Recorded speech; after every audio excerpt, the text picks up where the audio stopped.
Water use பண்ணதுனால இப்போ எனக்கு வந்து ஐஸ் க்யூப் வந்து தேவையில்லை. நான் இதுவே நார்மல் வாட்டர் யூஸ் பண்ணியிருந்தேன் அப்படின்னா இப்போ ஐஸ் க்யூப் வந்து நான் யூஸ் பண்ணியிருப்பேன். எவ்வளோ அழகாக திறந்து வருது பார்த்தீங்களா? ஜஸ்ட்டு நம்ம ஃபஸ்ட்டு ஓட விட்டால் போதும். பிளெண்டரை வந்து ஃபஸ்ட்டு ஓட விட்டுட்டு அதுக்கப்புறம் ஐஸ் க்யூபையோ இல்லை ஐஸ் வாட்டரையோ விட்டு இது மாதிரி நம்ம வந்து ரொட்டேட் பண்ணால் போதும். ஸோ இது எல்லாமே நான் வந்து என்னோடய வீடியோலையும் இருக்குது. நான் வீடியோ போட்டது வந்து எருமைப்பாலில் செஞ்ச நெய், பசும்பால் இல்லை. நான் என்னோடய வீடியோ வந்து போய் பார்த்தீங்க அப்படின்னா ரொம்ப நாள் ஆச்சு. அது வந்து எருமைப்பாலில் நான் வந்து எடுத்த வெண்ணெயாக இருக்கும். இது பசும்பால். இதுதான் டிஃப்ரென்ஸ். ஸோ எப்படி திரண்டு வருது பாருங்கள். வண்டி தம்பி திரண்டு வந்துருச்சா? ஸோ இதை நம்ம திரும்ப ஓட விடணும்னு இல்லை. ஜஸ்ட்டு ஐஸ் க்யூபும் இதே மாதிரி தான். ஐஸ் க்யூபை போட்டுட்டு ஜஸ்ட் இது மாதிரி கையால் சுற்றினாலும் சரி, இல்லை நீங்கள் ஏதாவது ஒரு பாத்திரம் இல்லைனா ஸ்பூனை வச்சு சுற்றினாலுமே அழகாக திரண்டு வந்துடும். இப்போது இது எவ்வளவு சேல் ஆகுமாக்கா? நான் இப்போ இதை எடுத்து வச்சுருவேன் தம்பி. நான் எடுத்து எல்லாமே வச்சுருவேன். எப்போயாவது யாராவது கேட்பாங்க இல்லையா, அந்த டைமில் கொடுத்துருவேன். ஸோ இப்போ உடனே வந்து கொடுக்கறதுக்காக நான் செய்யலை. நான் இப்போதும் ஆடையை சேர்ப்பேன். ஆடை சேர்த்துட்டு இந்த பாத்திரம் ஃபுல்லாகிடுச்சு அப்படின்னா நான் வந்து வெண்ணெய் எடுத்துடுவேன். வெண்ணெய் எடுத்து உருக்கி வச்சுருவேன். யாராவது வெண்ணெயை கேட்க மாட்டாங்க, நெய்யாக கேட்பாங்க. வெண்ணெய் வந்து எனக்கு வீட்டுக்கு வேணும் அப்படின்னா நான் சைடில் பாக்ஸில் எடுத்து வச்சுருவேன். உங்கள் மாமாவுக்கு வந்து பட்டர் தோசைலாம் ரொம்ப பிடிக்கும். ஸோ அதனால் உங்கள் மாமாவுக்கு பட்டர் தோசை செஞ்சு கொடுக்கறதுக்கு வெண்ணெயை கொஞ்சம் வீட்டில் எடுத்து வச்சுருவேன். குட்டி பையனும் வெண்ணெய் சாப்பிடுவான். அதனால் இப்போ நான் எடுக்கும் போதே குட்டி பையனுக்கு வாஷ் பண்ணிவிட்டு இதில் போடும்போதே குட்டி பையனுக்கு ஒரு வாய் வெண்ணெயை ஊட்டிடுவேன் ஃப்ரெஷ்ஷாக. அதனால் வேணுங்கிற அளவுக்கு மட்டும் வெண்ணெயை ஒரு பாக்ஸில் ஸ்டோர் பண்ணிவிட்டு மீதி எல்லாமே நான் வந்து நெய்யாக உருக்கி வச்சுருவேன். யார் எப்போ கேட்குறாங்களோ அப்போ கொடுத்துருவேன் நெய். அக்கா நெய் வாசம் இங்கே வருது அக்கா. எனக்கு இது பிடிக்காது. இன்னும் வந்து வெண்ணெயே எடுக்கல, அதுக்குள்ளே நெய் வாசம் அங்கே வந்துருச்சா? சால்ட் இருந்தால் என்னக்கா, நம்ம அப்படியே சாப்பாடில் போட்டு சாப்பிட்லாம்லக்கா. சால்ட்டா? எதுக்கு தம்பி சால்ட்டு? பில்லோ இதில் சால்ட்டெல்லாம் ஒன்றுமே இல்லை தம்பி, எதுவுமே இல்லை. சால்ட்டெல்லாம் எதுவுமே இல்லை.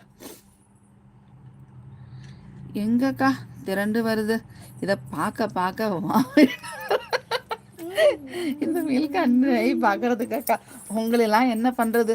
பால் பிடிக்காது, நெய் பிடிக்காது, வெண்ணெய் பிடிக்காதுங்கிறவங்களுக்குலாம் இப்படி தான் இருக்கும். நான்வெஜ் மட்டும் நல்லா மணக்க இருக்கும். அப்படி தானே பில்லோ?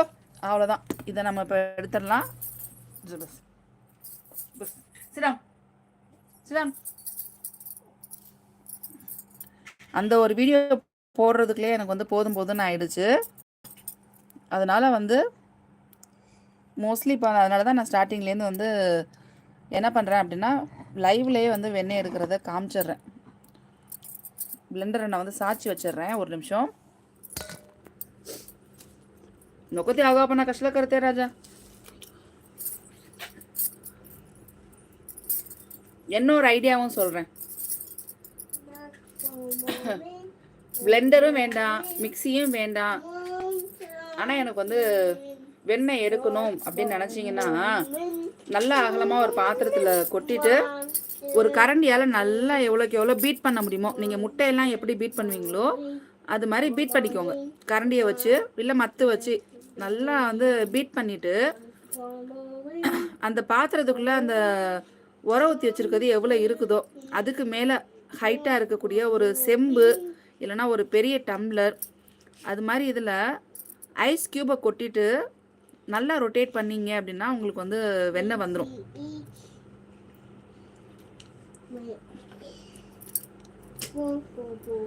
அந்த பாத்திரத்தை வச்சு ஜஸ்ட்டு ரொட்டேட் பண்ணிகிட்டே இருக்கணும். இப்போ எப்படி நான் பிளெண்டரை வச்சு நான் சும்மா ஆன் பண்ணாமல் ரொட்டேட் பண்ணேன் இல்லையா, அது மாதிரி ரொட்டேட் பண்ணிகிட்டே இருந்தீங்க அப்படின்னா உங்களுக்கு வந்து வெண்ணெய் திரண்டு வந்துடும் அழகா. ஸோ இது ஒரு ட்ரிக்கு. ஸோ இப்படி நம்ம ஆன் பண்ணி செய்யும்போது என்ன அப்படின்னா நமக்கு வந்து கொஞ்சம் கூட வெண்ணெய் வேஸ்ட் ஆகாது, எல்லாமே சேர்ந்து வந்துடும். அந்த ஒரு ரீசன் தான். மத்தில் வச்சு நம்ம ரொட்டேட் பண்ணிகிட்டே இருக்கும்போது ரொம்ப நேரம் ரொட்டேட் பண்ணணும். முன்னாடிலாம் வந்து வயசான பாட்டியெல்லாம் வந்து உட்காந்து பொறுமையாக செய்வாங்க. ஏன்னா அப்போல்லாம் கூட்டு குடும்பமாக இருப்பாங்க, ஒவ்வொருத்தவங்க ஒவ்வொரு வேலை பார்ப்பாங்க.